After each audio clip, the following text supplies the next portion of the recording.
Thanks, Rick. Yeah, it's a delight to be here. Thanks for the growth team for inviting me on. And Rick asked me to sort of do something. He kind of gave me free reign to come up with anything. And I thought, well, I make a lot of video content for LinkedIn. Those of you who don't know me, I'm on LinkedIn. You can find me on LinkedIn. My DMs are open to anything that I cover in this. And I will hope to get to some Q&A if there is any.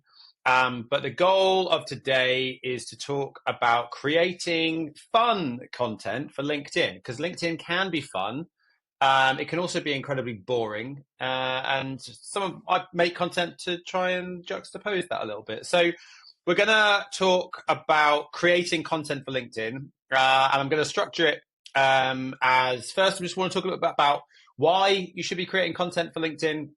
And I'm assuming anybody that's joining this is thinking about doing it, has ideas around doing it. Maybe you've done it before. You want tips. Why is it good to do? Who should or could be doing it? Then we're going to talk about how to think up ideas and ideate ideas and make it related to B2B. And then we're going to take a quick pause, and I want to just see if there's any questions and canvass you folks. And then we're going to focus on scripting, shooting, and editing. So it's going to be quite rapid fire. A lot of what I'm going to go through is just thoughts that I have in my head that I've been doing this for about 4 years now. And I've been pretty consistent with it. That's the one bit of feedback that I do get. The quality of my videos has varied and has improved, has varied over the 4 years. But the one thing I've done is been consistent. And that is where I want to start. Is a very brief bit about my story. And I don't do it for vanity reasons, but I do it because it's important, because I get asked a lot of the time. I get asked a lot about, well, like, how can I do this? How can I create video? All that kind of stuff. And anybody can do this, right? It was very, very kind of you, Rick, to say I'm, this very special person, and I appreciate that. That inspired you to make content. That's great. I absolutely 100% am not special. And I would also say, I'm quite close with another couple of creators in this space, Tom Boston and Will Aitken. If you're not following Tom Boston and Will Aitken and you're interested in fun content for LinkedIn, absolutely follow them, because they are the absolute masters of it. But we all started creating content at the same time, and I'm quite close with them. And we've all agreed, none of us are special. The one thing that we do is we've made content and we have done it consistently. And this is one thing that anybody comes to me and they say, oh, I want to make video and things. My advice is always just go and do it, because you won't learn without doing.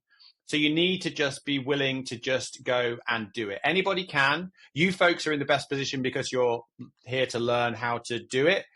When I started doing it 4 years ago, I didn't know what to expect from it. I didn't have any experience really making this kind of video. I also didn't have any time particularly, because I was working in a sales role. I was selling HubSpot agency services at the time. And I also didn't have any real goal around it. And that might say, well, why did you do it? Well, I did it because actually I just wanted a creative outlet. I wanted a creative outlet. I was working in a sales position that I didn't also have much of what they call a personal brand. I hate that term, but I didn't have any presence on LinkedIn. And I wanted people to know that I wasn't just a salesperson looking to get money from them. I wanted to show that I was a human being. I worked historically in retail, and I could do that. I'd meet them face to face and I could shake their hand and show that I was just like a human being. I couldn't do that when I was working remotely in B2B. So I did it through creative outlets like video. My view that I didn't have a particular goal. I wasn't now I'm going to get 10,000 followers, or I'm going to book a bunch of demos because of this. Although that would be nice. My goal was that I was going to create content to put myself out there, and content equals presence equals good in some respect. And there are big companies out there like Apollo, who I work very closely with, who still, they have 100,000 followers on their LinkedIn. They still go with the same mindset of impressions equals good. So put yourself out there. That's the 100% number one thing, is just be willing to do it. Because if your content is rubbish, it doesn't matter. People will forget about it in a week. Even if your content is brilliant, that piece of content will be forgotten in a week. So it really doesn't matter. The key is put it out there and be consistent. So ultimately, the number one takeaway that I want anybody to take from this is what my sort of 3 main parameters are for producing video content, which is be consistent, do it, And whether you get one like or you get a comment from, I don't know, your best friend who says, that's fun, or what are you doing? Do it again, because you won't learn anything by doing it once. Try it and try it again. Be consistent. Point two is be memorable. So do something different. Be willing to do something that's a bit memorable. Don't be boring. Don't just try and get on video and just sell your services on LinkedIn. No one wants to see that. Be memorable, be different. And the final point is listen to the feedback that you get. Now, the feedback can be different. You can be from colleagues who say, oh, it was fun, that was really, really good. Take that and own it and give that as the inspiration that you want to make it again. Also, look in the comments and see what people are saying, assuming you get some comments. And if you don't get any comments, make a few videos and see what does well. So if something does better than something else, lean more into that. And that was 100% where I started. I first started making very boring videos where I was like, effectively, I took one of our case studies and I was like, yada, yada, yada. I'm a thought leader. Here's how we can like help to revolutionize your blah, blah, blah. No one watched it. It was boring and it wasn't me. So I started making more fun stuff where it was me kind of talking to myself about services, and I was learning about HubSpot. So I was like having a fun conversation, talking to myself about what I was learning. And then people started going, oh, this is like cool. It was different. So I was like, right, I'm going to start making more of that. And it just escalated from there. So 100% be consistent, be memorable, and listen to feedback. Right? I've spoken way too long on what I want to do that, but I think that is really, really important. It's just about putting yourself out there. Do not go in there thinking it's going to go viral. And if it doesn't go viral, because if someone said that to you, you would think it's ridiculous. Put yourself out there. Okay. Now we're getting to the meat and potatoes of creating content. You're going to do it. You're committing to do it, and you're going to do it a few times. So how do you get inspired by the type of content? And I'm specifically going to talk about kind of those sort of LinkedIn skits. You'll see lots of them on TikTok. There is absolutely a place for this kind of content on LinkedIn. A few creators I've mentioned, Tom Boston, Will Aitken. Also look at like Obaid Durrani from Clay, Todd Klauser from Audience Plus. There are some fantastic creators out there creating that kind of talking head style stuff. So I'm going to kind of center in on that, mostly because A, it's fun, and B, it's really easy to make. So how do you get inspiration? If you're on this, I assume you already enjoy content. You probably consume it, maybe via TikTok, maybe via Instagram, maybe via YouTube. You have to love content and absorb content for this to work, because you have to have an idea as to what you want to do, rather than like, oh, that's cool, people are doing it, I'm going to do it. I think you have to love it. And that was my inspiration, was that I needed a creative outlet. I wanted to start making fun stuff. So I did. So I think if you're going into this and you don't have a love for content or a real passion for creating content, you're going to struggle. So first, have a love for content, absorb as much of it as you can, and then use it as inspiration. So you might be on TikTok, you see a funny skit, a style that you like, use that as your inspiration. Borrow it literally beat for beat if you want to start off with. Like, parody is okay. So if you see an ad that you want to recreate, or you see a skit that you particularly like, or a style of editing that you particularly like, just go after it, because I guarantee you it's not as difficult to make as you think. And we'll come into editing a little bit later on, but use that as inspiration, borrow that as a framework to get started with, and use that as a style. You can keep it super simple. I would advocate that you do that unless you already have some editing experience, but absorb content, take it as inspiration, and think about the kind of thing that you want to make. Next part, you've taken content, but it is not B2B. It is almost certainly not B2B. If you're on TikTok or you're on Instagram or YouTube, it is almost certainly probably just fun, memeable kind of content, binge-worthy content. So I did a little post about this the other day, if anybody caught it. This is my approach to thinking about B2B. So take your idea, your inspiration, your kind of style that you want to make. So you have that. That's your basic sort of basic base structure. Then what I want you to do is separately, I want you to think about problems or pains that you solve for. So the purpose here is we're going to try and create content that your audience is going to enjoy. So for me, when I was starting out, I was trying to sell agency services. I was trying to sell HubSpot. So I was trying to sell to people who maybe didn't know what HubSpot was or what it could do for their business. So I started like thinking about pains that HubSpot could solve for, that people would start to absorb. Your goal of the content will define the audience you make it for. So if your goal is you actually just want to make content that does well and you generate more followers on LinkedIn, that's fine. But just be really broad about it. Just make fun content about pains in sales. Sales is hard. Sales, we deal with rejection. Cold calling is difficult. Like any generic stuff. If you are looking to create something that is maybe more like lead generation or brand awareness, then you can create something that's more, that has like a more of a CTA involved, so like an ad style thing. You can throw in a CTA thing, but be cheeky about it, be clear about it, because I see some content on there and it just feels stuffy and it falling into the avenues of like just boring old B2B stuff.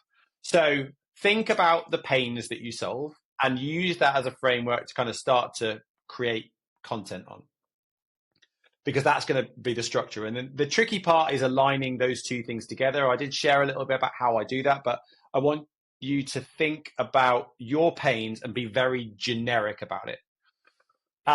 It's hard to really dig into this piece without being like specific. I used an example where I was like, I wanted to do I did end up doing a therapy session about CRM in therapy, but I'm conscious of time and I want to press on. But ultimately, I want you to think about, be broad, think about the goals, think about the pains. Ultimately, a meme that you see anywhere is popular because many people will see it and go, yeah, I get it. That's hilarious. That's exactly, and a group of people will get it.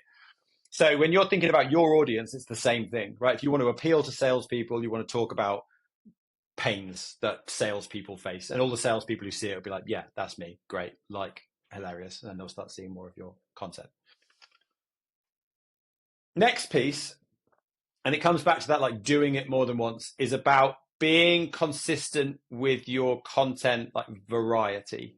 So let's say you have made a video, and we're going to jump to like the making of a video thing, but I think this is a really important piece, is that you've taken some inspiration. It's a, TikTok style skit. You have got your general like premise of how you want to do it. You're going to be talking to yourself, or I used to like cut myself into movies, chatting about B2B related things, which is more on the advanced. So I'm not going to talk about it now, but you have an idea, you have a style. Do it more than once. You will see lots of people, in fact, there are entire organizations building media production houses. I used to make content for a brand called SalesFeed, which was an arm of Vidyard. You will see brands like Audience Plus, Clay, all of these folks, they are producing series, bingeable content. Lavender also did it. Bingeable content. Now, I'm not saying you need to create a content that's bingeable. What I'm saying is be consistent. Make something, and assuming that you're happy with how it went, make it again, because you've learned lots from the way you made it, and you will be able to take learnings from that and do it again. So what I'm saying is, if you're going to do like a series where you're talking to yourself, do that again. Don't then, take inspiration from a different type of skit on YouTube where it's green screen and lots of background stuff, because you're going to have to learn a whole bunch of new stuff, and it's going to add extra work. And everybody here almost certainly probably has full-time jobs, and they can't just suddenly be content creators, full-time content creators. So we can keep going. Well, hopefully I haven't put everybody off and not everyone's left. So we'll go to scripting, shooting, and editing. This is the important piece. Now, there will be different, everybody will be at different stages in their knowledge of how to script or shoot or edit. I'm going to deal with basic. I didn't have any experience, and I still consider myself to be very, very much an amateur when it comes to creating video. It does not need to be Steven Spielberg production stuff. There is some amazing stuff people are putting out on LinkedIn, but when I look at their roles, they are full-time creators, or they work in community, and a lot of that is content-led. If you are a sales rep or a marketer and you're doing this on the side, you're almost certainly not going to have the time. So I will talk a little bit about how to do all this, but let's talk about scripting. You absolutely must have a script. You can keep it loose. You don't have to be Christian Bale and live like a method actor. You can keep it loose, but you must have a script for a number of reasons. you should do it a few times, like say it out loud a few times, say it to a friend, but you absolutely should have a script. And there's reasons for that, as I said. You need to be able to say it out loud. You want to be able to verbalize how it's going to go and get used to it, because you're probably going to be playing a kind of a character. And the more loose you are, the more free you are at kind of doing this kind of stuff, the easier and the better it's going to come. So it'll help with timing. You can say it to somebody else. Then you can also understand, like, is it funny or engaging, or is it boring? You absolutely should go through it. You should be telling a story. It should have a beginning, a middle, and an end. Like, you should be able to capture somebody with an interesting hook at the beginning. So lead in quickly, like very, very quickly, like engaging right at the beginning. Like, what are people now? They're suddenly in this new place. What are where are they, and why should they keep listening or keep watching? It should have a middle, so you're telling a bit of a story, and ideally you have some kind of a punchline or a CTA or some way of ending it. The sweet spot for me is around a minute. I think anything much longer than that, it needs to be really engaging. And if there's lots of long pauses and it's kind of into the sort of 2 minutes realm, it just gets boring and not engaging. I find I'm terrible, right? This is like the TikTok world. But like, even if I'm enjoying a video, I'm like 90 seconds in, I'm like, okay, like, can I see it through? Maybe that's just me.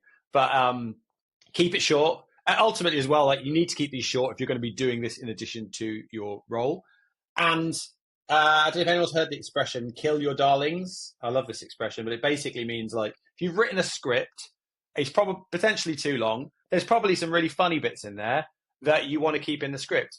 When you read it out, I read mine to my wife, and there's like great bits in there, but she's just like, it's not, it didn't mean as much to her as it means to me. Get rid of it. And it's tough because it's like, oh, this is really funny and I enjoy it, but you need to kill your darlings and get rid of those things. So keep it short, 1 minute, very tight script. You can now shoot it. So we're going to go to shooting. So assuming we're doing a talking heads thing, what I want you to do is take your script, take your characters, whether there's 2 characters or 3 characters, and you are going to color code each character. So you've got red. Character 1 is red. All their lines are all in red. Character 2 is blue. All their lines are in blue. Character 3, everything's all in. This allows you to shoot all the parts for each character at the same time. So you're going to do every line all in one go. So I might be facing this way, and I'll do all my lines, and I won't read the other line. I kind of know, like, how I'm going to answer it. Think about, like, how you're going to respond maybe to what the other character's saying. And I'm here. I'm just going to do line. I might do a couple of takes, but I guarantee, like, nearly always it's the first take is fine. So do all my lines, and then I'm going to go end that. I'm going to do character 2, and I'm going to be facing this way because I want it to look like we're having a conversation. And I'm going to do line 2. Blah, blah, blah, blah, blah, blah. Yeah, I'm having a conversation about my product, or like something that's funny about sales. So you're going to shoot them sequentially, all your characters, and then we're going to piece the puzzle together. This is way, way, way quicker than you doing the line, and then maybe you're going to put a hat on and you're going to go over there and you're going to do the thing, and it's just like, it doesn't work and it takes too much time. So you can just shoot everything all in one go, Great. Then editing. I'm rifling through this, but I'm conscious of time. Editing. Keep it super snappy. So I'll talk a little bit about editing tools before the end, but ultimately all editing tools kind of work the same way. You have a timeline, and you're going to edit everything all in your video timeline. So you're going to take your shots that you've got, your 2 videos or your 3 videos, depending on how many people you've got. You're going to dump that into the timeline. You're going to chop it into all the individual sections and take out all of the duplicate lines you've made. And you're going to very roughly create the order of conversation. Character 1, character 2, character 3, character 2, character 1, in the order as per your script. Doesn't take very long. Drag. Everything's all in the right place. And it's going to be real scrappy. There's going to be big long pauses and bits where you're scratching your face and all that kind of stuff. Don't worry about it. You've got a rough timeline. And then you're going to make it snappy. So you're going to cut out as much of the gaps as it makes sense. You don't want it to be like immediate. You want it to feel like a conversation, but you also don't want any long like pauses. So you're just going to cut all those gaps out. And timeline editing is really straightforward because you can see the audio track. So you're just going to like drag the little places. They all work the same. CapCut, iMovie, Final Cut Pro, they all work the same way. So you've got your your timeline, you've got your conversation, you've cut all your bits out. There's a couple of fun things that I do just to make it seem more like a conversation, where you can like overlap the conversation. So I could have like the audio of one person talking while character one's like, oh, okay. And it just feels more, but that's more like maybe a pro tip. But you'll see that if you're absorbing content and you're looking at how people are shooting stuff, you'll notice that kind of stuff. Last little bit, we've got 9 minutes and we're on time, so we're good, is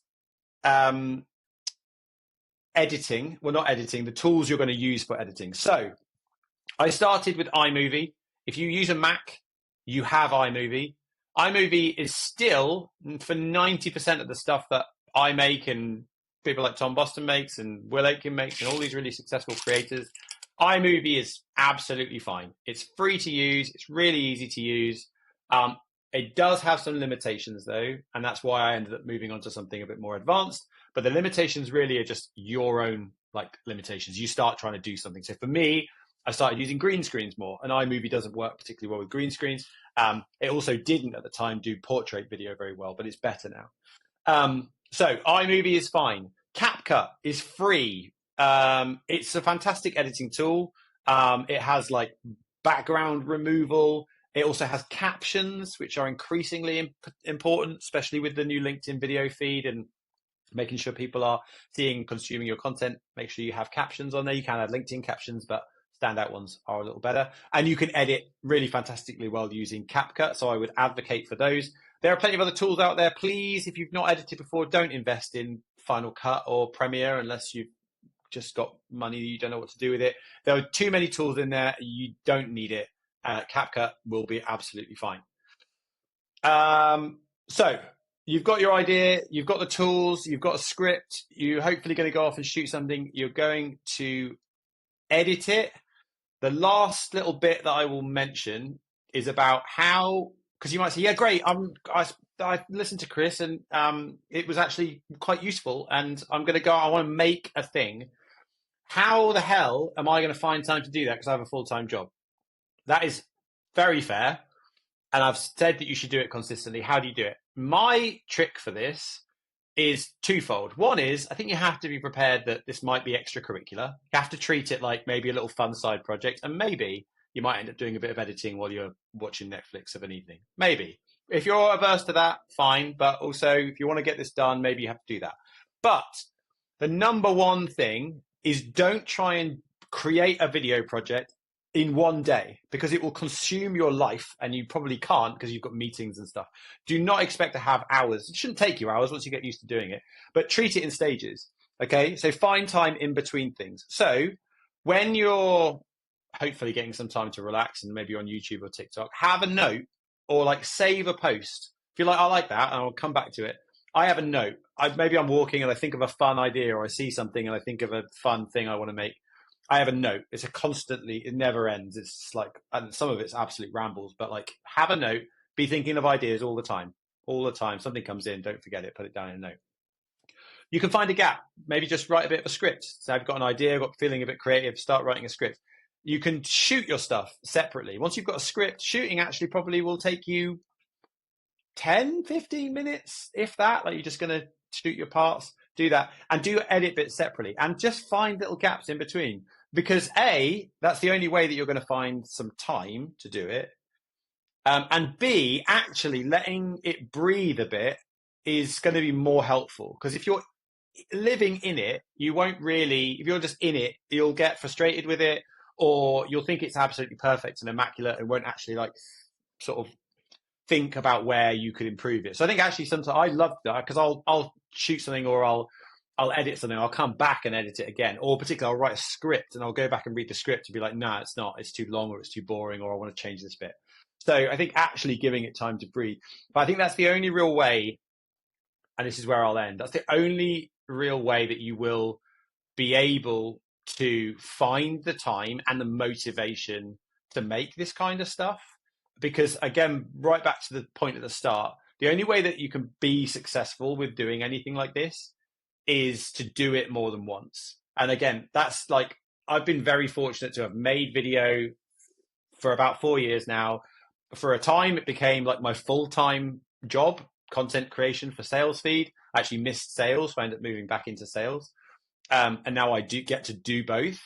But the only way of actually being able to do it is being consistent. So I think find the opportunities, find little gaps, chip away at it, produce your first thing. Don't be afraid to put it out there. Don't be worried about when to post or how many views it gets at first. Just get it out there, seek feedback, and be consistent and try and get it out a few times. And hopefully, I would love to see this. The last thing I will leave you with, I would love if I can help anybody to get them started. My DMs are open. I love answering this kind of stuff, helping people. I'd love to see something in my feed that was a piece of content that somebody watching this produced because they wanted to, and hopefully this kind of helped tip them over the edge. And I would absolutely love to help you bring it to life. So please do drop me a DM. I'd love to answer this. In with all the other horrendous like LinkedIn pitches I get, it would be really nice to get a message from someone saying, I'm looking to make this. Can you give me a help? So please drop me a DM. Happy to help. Hopefully this has been helpful.